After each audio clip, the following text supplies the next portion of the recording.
নতুন সংবিধান ছাড়া মুক্তি নাই।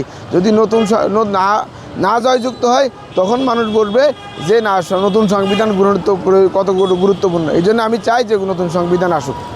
নির্বাচন, সরকার, রাজনীতি, এটা সব কেন্দ্রবিন্দু হচ্ছে জনগণ। কিন্তু ৭২-এর সংবিধান হচ্ছে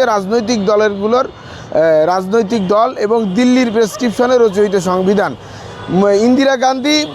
শেখ মুজিব যখন ইন্দিরা গান্ধীর কাছে গেছিল যে আমাদেরকে আপনারা প্রথম রাষ্ট্র, আমাদের স্বীকৃতি দেন, তখন ইন্দিরা গান্ধী শেখ মুজিবকে বলছিল যে আমার কাছে স্বীকৃতি নিতে হলে আমি যেভাবে বলবো সেভাবে সংবিধান রচনা করতে হবে। এই সেই কলঙ্কিত সংবিধান, এই সেই ৭২-এর দিল্লির প্রেসক্রিপশনের রচিত সংবিধান। এই সংবিধান থাকলে বাংলাদেশের মানুষের মুখে শান্তি আসবে না।